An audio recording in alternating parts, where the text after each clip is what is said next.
ನಮಸ್ಕಾರ ಸ್ನೇಹಿತರೆ, ಸ್ಕಂದ ಕ್ರಿಯೇಟರ್ಸ್ಗೆ ಸ್ವಾಗತ.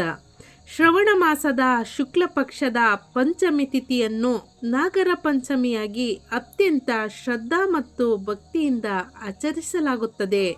ಪ್ರಕೃತಿ ಮತ್ತು ಜೀವ ಸಂಕುಲದ ರಕ್ಷಣೆಯ ಪ್ರತೀಕವಾಗಿರುವ ನಾಗಸರ್ಪಗಳಿಗೆ ಈ ದಿನ ವಿಶೇಷ ಪೂಜೆಯನ್ನು ಮಾಡಲಾಗುತ್ತದೆ. ಈ ಪುರಾಣದ ಪ್ರಕಾರ ಗರುಡನಿಂದ ರಕ್ಷಣೆಗಾಗಿ ವಾಸುಕಿ ಮಹಾರಾಜನು ಅಂದರೆ ನಾಗಗಳ ರಾಜ ವಾಸುಕಿ ಇಲ್ಲಿ ಕುಕ್ಕೆ ಸುಬ್ರಹ್ಮಣ್ಯ ಸ್ವಾಮಿಯ ಆಶ್ರಯ ಪಡೆದನು ಎನ್ನೋ ಒಂದು ಪ್ರತೀತಿನೂ ಕೂಡ ಇದೆ. ಸುಬ್ರಹ್ಮಣ್ಯ ಸ್ವಾಮಿಯ ಅನುಗ್ರಹವನ್ನು ಪಡೆದು ಈ ಗರುಡನ ಉಪಟಳವನ್ನು ತಾಳಲಾರದೆ ವಾಸುಕಿ ಈ ಕುಕ್ಕೆ ಕ್ಷೇತ್ರದಲ್ಲಿ ಬಂದು ನೆಲೆಸಿದ್ದಾರೆ ಅನ್ನೋ ಒಂದು ಪುರಾಣದ ಪ್ರಕಾರ ಇಲ್ಲಿ ನಾಗಗಳಿಗೆ, ಹುತ್ತಗಳಿಗೆ ಹಾಲನ್ನೆರೆದು ಹಾಗೂ ಆದಿಸುಬ್ರಹ್ಮಣ್ಯ ಮತ್ತು ಮುಖ್ಯ ದೇವಸ್ಥಾನಗಳಿಗೆ ಪೂಜೆಯನ್ನು ಮಾಡಿ ಈ ಭಕ್ತಾದಿಗಳು ತಮ್ಮ ಕೋರಿಕೆಯನ್ನು ಸಲ್ಲಿಸುವಂತಹ ಈ ನಾಗರ ಪಂಚಮಿ ಈ ನಾಡಿಗೆ ದೊಡ್ಡದು ಅಂತಲೇ ಹೇಳ್ಬೋದು. ರಾಹುಕೇತುಗಳ ಹಾಗೂ ಸರ್ಪದೋಷಗಳ ಹಾಗೂ ಕಾಲ ಸರ್ಪದೋಷಗಳ ಇತ್ಯಾದಿ ಎಲ್ಲ ರೀತಿಯ ಸರ್ಪದೋಷಗಳಿಂದ ಮುಕ್ತಿಯನ್ನು ಪಡೆಯಲು ಈ ದಿನ ನಾಗದೇವನಿಗೆ ಪೂಜೆಯನ್ನು ಸಲ್ಲಿಸುವುದು ಅತ್ಯಂತ ಶ್ರೇಷ್ಠವೆಂದು ನಂಬಲಾಗಿದೆ. ಭಾರತದಲ್ಲಿ ಪ್ರಸಿದ್ಧ ನಾಗರಾಧನೆಯ ಕ್ಷೇತ್ರವೆಂದೇ ಈ ಕುಕ್ಕೆ ಸುಬ್ರಹ್ಮಣ್ಯವನ್ನು ಕರೀತಾರೆ.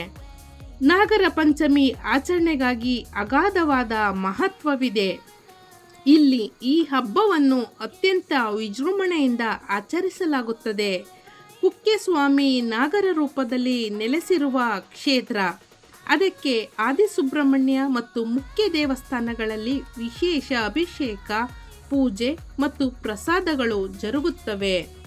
ಕರ್ನಾಟಕದಲ್ಲಿ ಅಲ್ಲದೆ ಹಲವಾರು ಜಿಲ್ಲೆಗಳು ಅಲ್ಲದೆ ದೇಶ ವಿದೇಶಗಳಿಂದಲೂ ಸಹ ಸಹಸ್ರಾರು ಭಕ್ತರು ಈ ಕುಕ್ಕೆ ಕ್ಷೇತ್ರಕ್ಕೆ ಬಂದು ಕುಮಾರಧಾರ ನದಿಯಲ್ಲಿ ಸ್ನಾನಾದಿಗಳನ್ನು ಮಾಡಿ ನಾಗದೇವರನಲ್ಲಿ ದರ್ಶನವನ್ನು ಪಡೆದು ಧನ್ಯರಾಗುತ್ತಾರೆ. ಹಾಗೂ ಪ್ರಾರ್ಥನೆಯ ಮೂಲಕ ಅವರು ಮಾಡಿದ ಹರಕೆಗಳನ್ನು ಇಲ್ಲಿ ಸಲ್ಲಿಸಿ ಹುತ್ತದ ಮಣ್ಣನ್ನು ಪ್ರಸಾದವಾಗಿ ಸ್ವೀಕರಿಸುತ್ತಾರೆ. ಹಾಗೂ ಇಲ್ಲಿನ ದೇವರ ಊಟದ ಪ್ರಸಾದವನ್ನು, ಅನ್ನ ಸಂತರ್ಪಣೆಯ ಪ್ರಸಾದವನ್ನು ಸವಿದು ಪ್ರತಿಯೊಬ್ಬರು ಧನ್ಯತಾ ಭಾವದಿಂದ ದೇವರಿಗೆ ನಮಸ್ಕರಿಸಿ ಹೊರಡುತ್ತಾರೆ. ಈ ಕುಕ್ಕೆ ಕ್ಷೇತ್ರದಲ್ಲಿ ನೆಲೆಸಿರುವ ಪ್ರತಿಯೊಬ್ಬರು ಹಾಗೂ ಕರ್ನಾಟಕದ ಹಾಗೂ ವಿದೇಶದಿಂದ ಬರುವ ಪ್ರತಿಯೊಬ್ಬ ಭಕ್ತರನ್ನು ಈ ಕುಕ್ಕೆ ನಾಗ ಸುಬ್ರಹ್ಮಣ್ಯ ಸ್ವಾಮಿ ಕಾಪಾಡುತ್ತಾ ಬರುತ್ತಿದ್ದಾರೆ ಅನ್ನೋ ಒಂದು ದೊಡ್ಡ ನಂಬಿಕೆಯೂ ಕೂಡ ಇದೆ. ಈ ಕ್ಷೇತ್ರದಲ್ಲಿ ನೆಲೆಸಿರುವ ನಾವು ಪ್ರತಿ ವರ್ಷ ನಾವು ಕುಕ್ಕೆ ಸುಬ್ರಹ್ಮಣ್ಯದಲ್ಲಿ ಈ ನಾಗರಾಧನೆಯನ್ನು ನಾಗರ ಪಂಚಮಿಯ ದಿನದಂದು ಆಚರಿಸ್ತಾ ಬಂದಿದ್ದೇವೆ. ಇಲ್ಲಿಯ ಅಭಿಷೇಕ, ಹಾಲಿನ ಅಭಿಷೇಕದಲ್ಲಿ ಮಾಡುವಂತಹ ಪ್ರಸಾದದಿಂದ ಖೀರು ಮತ್ತು ಇಲ್ಲಿನ ಊಟದ ಪ್ರಸಾದ ಹಾಗೂ ನಾಗಮಂಡಲವನ್ನು ಬರೆದು ನಾಗಮಂಡಲಕ್ಕೆ ಪೂಜೆ ಹಾಗೂ ನಾಗದೇವರ ಮಂಟಪ ಅದಕ್ಕೆ ಪೂಜೆ ಪ್ರತಿಯೊಂದು ಕೂಡ ಅದ್ಭುತವಾಗಿ ಈ ಸ್ಥಳದಲ್ಲಿ ಜರುಗುತ್ತದೆ. ತುಂಬ ಕಡೆಯಿಂದ ಬರುವಂತಹ ಭಕ್ತಾದಿಗಳು ತಮ್ಮ ಪೂರ್ವಜನ್ಮದ ಕರ್ಮಗಳು, ದೋಷಗಳು ಅಥವಾ ಈಗಿನ ಯಾವುದೇ ಕುಜದೋಷ, ನಾಗದೋಷ ಹಾಗೂ ಕಾಲ ಸರ್ಪ ದೋಷಗಳು ಇತ್ಯಾದಿಯಿಂದ ಬಳಲುತ್ತಿರುವಾಗ ಈ ಕ್ಷೇತ್ರಕ್ಕೆ ಬಂದು ತಮ್ಮ ಕಷ್ಟಗಳನ್ನು ಈ ದೇವರ ಮುಂದೆ, ಕುಕ್ಕೆ ಸ್ವಾಮಿಯ ಮುಂದೆ ಬೇಡಿಕೊಳ್ಳುತ್ತಾರೆ.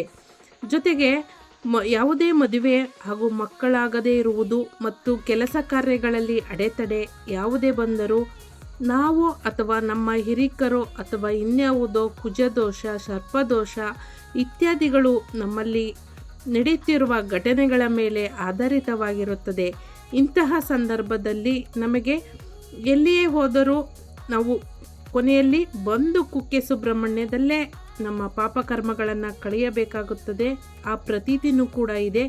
ಆದ್ದರಿಂದ ಎಲ್ಲರ ದೋಷವನ್ನು ನಿವಾರಿಸುವ, ಎಲ್ಲರ ಸಂಕಷ್ಟವನ್ನು ದೂರ ಮಾಡುವ ಕುಕ್ಕೆ ಒಡೆಯ ನಾಗರ ಪ್ರತಿರೂಪವಾಗಿರುವಂತಹ ಕುಕ್ಕೆ ಸುಬ್ರಹ್ಮಣ್ಯ ಸ್ವಾಮಿ, ಷಣ್ಮುಖ ಸ್ವಾಮಿ, ಕುಮಾರಸ್ವಾಮಿ, ಸ್ಕಂದ ಸ್ವಾಮಿ ಹೀಗೆ ಹಲವಾರು ಹೆಸರುಗಳಿಂದ ಕರೆಯುವಂತಹ ಈ ಕುಕ್ಕೆ ಸುಬ್ರಹ್ಮಣ್ಯ ಒಂದು ಪುಣ್ಯಕ್ಷೇತ್ರ ಹಾಗೂ ಎಲ್ಲರಿಗೂ ಶಕ್ತಿದಾಯಕವಾದಂಥ ಕ್ಷೇತ್ರವಾಗಿದೆ.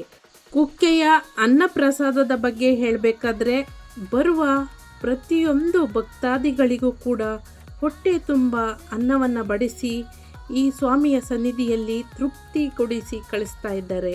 ನೋಡಿ, ನಾಗದೇವರ ಪೂಜೆಯ ನಾಗರ ಪಂಚಮಿಯ ವಿಶೇಷ ಅನ್ನದಾನ ಹೇಗಿತ್ತು ಅಂದರೆ ಪುಳಿಯೋಗರೆ, ಚಟ್ನಿ, ಪಲ್ಯ ಹಾಗೂ ಒಂದು ಸಿಹಿಯಾದ ಹಲ್ವ ಹಾಗೂ ಅನ್ನ ತಿಳಿಸಾರು, ಅನ್ನ ಗಟ್ಟಿ ಸಾರು, ಪಾಯಸ, ಖೀರು ಹಾಗೂ ಅನ್ನ ಮಜ್ಜಿಗೆ. ಹೀಗೆ ಸ್ವಾಮಿಯ ಸನ್ನಿಧಿಯಲ್ಲಿ ಪ್ರತಿದಿನ ಅನ್ನ ಸಂತರ್ಪಣೆ ನಡೆಯುತ್ತಾ ಬಂದಿದೆ. ನೋಡಿ, ನಾನು ಈ ವಿಡಿಯೋನ ನಿಮ್ಮೊಂದಿಗೆ ಹಂಚ್ಕೊಂಡಿದ್ದೀನಿ. ಎಲ್ಲರಿಗೂ ನಾಗರ ಪಂಚಮಿ ಹಬ್ಬದ ಶುಭಾಶಯಗಳು. ಹಾಗೂ ಈ ವಿಡಿಯೋ ನೋಡಿದ ನಿಮಗೆ ಏನಂತ ಅನ್ನಿಸ್ತು? ನೀವು ಕೂಡ ಕುಕ್ಕೆ ಸನ್ನಿಧಿಗೆ ಬಂದಿದ್ದೀರಾ ಹಾಗೂ ಇಲ್ಲಿಯ ಪ್ರಸಾದವನ್ನು ತಿಂದಿದ್ದೀರಾ? ಈ ಪ್ರಸಾದದ ಬಗ್ಗೆ, ನಾಗರ ಪೂಜೆಯ ಬಗ್ಗೆ ಹಾಗೂ ನೀವು ಇಲ್ಲಿ ದೇವರಲ್ಲಿ ಕಂಡಂತಹ ಅದ್ಭುತದ ಬಗ್ಗೆ ನಮಗೆ ಕಮೆಂಟ್ ಮಾಡಿ ತಿಳಿಸಿ. ಹೊಸದಾಗಿ ವಿಡಿಯೋಸ್ನ ನೋಡ್ತಾ ಇರೋರು ಸ್ಕಂದ ಕ್ರಿಯೇಟರ್ಸ್ ಚಾನಲ್ನ ಸಬ್ಸ್ಕ್ರೈಬ್ ಮಾಡಿಕೊಂಡು ನೋಡಿ ನಮ್ಮನ್ನು ಬೆಂಬಲಿಸಿ ಅಂತ ಹೇಳ್ತಾ ಥ್ಯಾಂಕ್ ಯು, ಧನ್ಯವಾದಗಳು. ಎಲ್ರಿಗೂ ಶುಭವಾಗಲಿ ಫ್ರೆಂಡ್ಸ್.